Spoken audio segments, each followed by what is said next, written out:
இன்றே டவுன்லோட் செய்து உங்கள் ஃபேவரட் ஷோக்களை என்ஜாய் பண்ணுங்க. யுவர் ஆனர், இதே அளவு வெயிட் இருக்கிற ஒரு கத்தியை தான் பாரதி துரைய குத்துனதுக்கு பயன்படுத்தினதா சொல்லிருக்காங்க. பாரதிய வச்சு நான் ஒரு டெமோ காட்ட நினைக்கிறேன். அதுக்கு உங்களோட அனுமதி வேணும் your honour. You can proceed. Thank you your honour. Bharathi,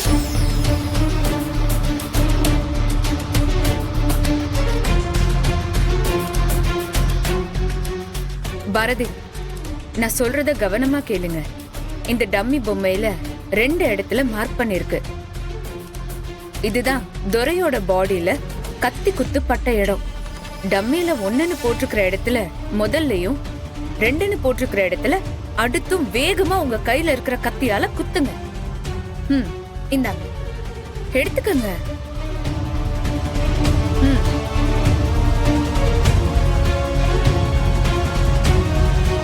Bharathi, do it.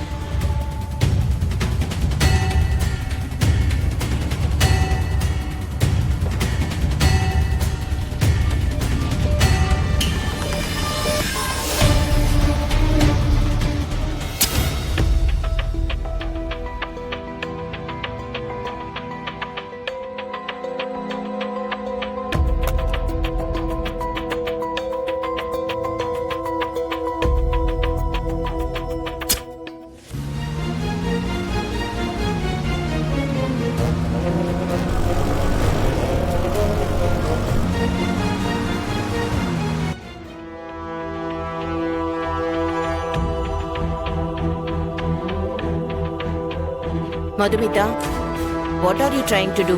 Your Honor, இப்போ பாரதி முழு வேகத்துல கத்தியால பொம்மையில குத்தும் போது 2 இன்ச் மட்டும்தான் கத்தி உள்ள இறங்கிருக்கு.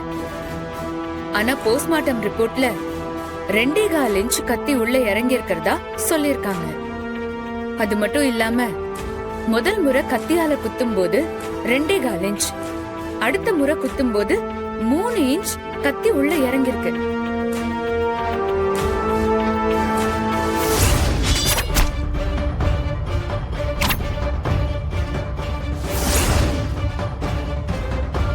யுவர் ஆனர், பாரதியோட முழு பலத்தையும் பயன்படுத்தி பொம்மைய குத்தும் போது கத்தி 2.25 இன்ச் கூட உள்ள போகல.